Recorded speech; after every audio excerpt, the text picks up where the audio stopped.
One evening after work, I sensed something was wrong with Lisa, my wife of 5 years. She seemed distant, preoccupied in a way I couldn't quite place.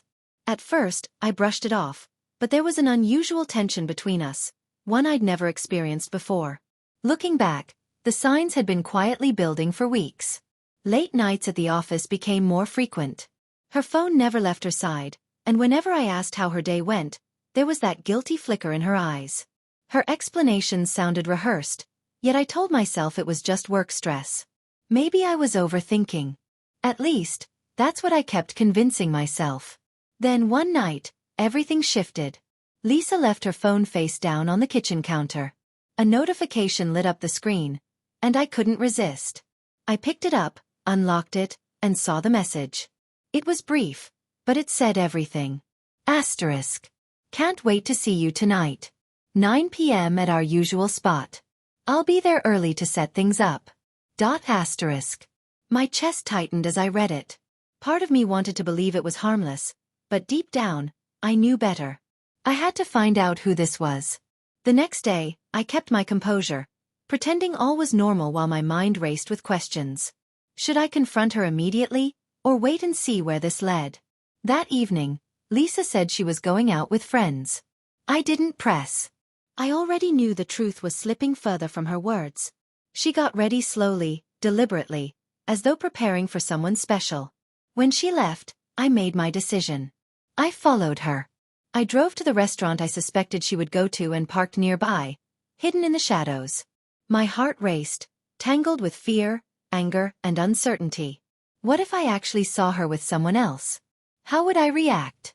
I had no plan, only the fire of emotions inside me. A few minutes later, she arrived. Lisa walked into the restaurant, glancing over her shoulder before stepping inside. She wasn't dressed casually. Every detail suggested she had dressed to impress. Then I saw him, a tall man with dark hair, standing confidently near the entrance.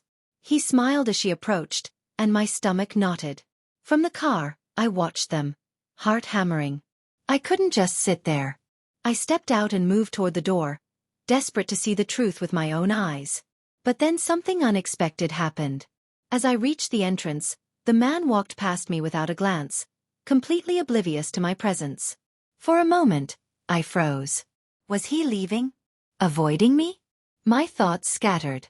I pushed open the door, bracing myself. Inside, Lisa sat alone at a table, her fingers tapping nervously on her phone. When she looked up and saw me, her face drained of color. Our eyes met and she jumped to her feet, stammering, "What are you doing here?"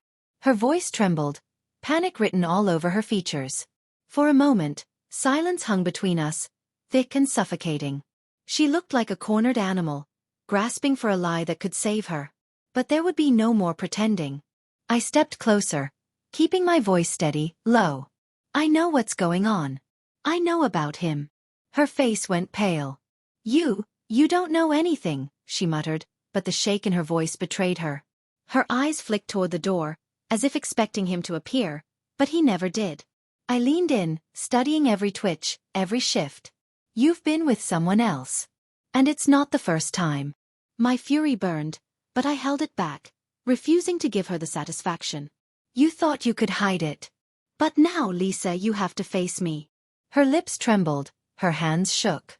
"I'm sorry. Please. Just let me explain."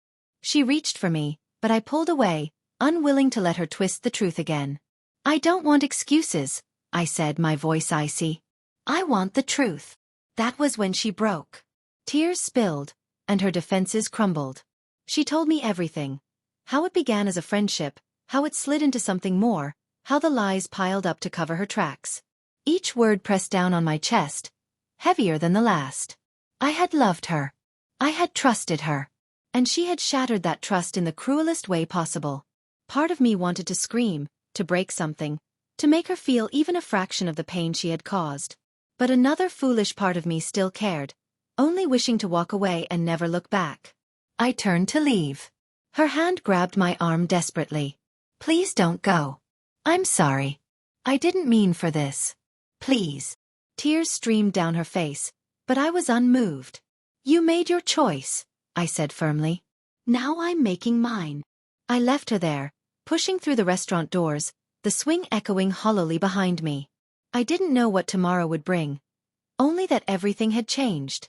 That night, my phone lit up relentlessly with her calls. Over and over, she begged for forgiveness. I didn't answer. The wound was too deep. I didn't know if I could ever forgive her. But one thing was clear. I was done being the fool.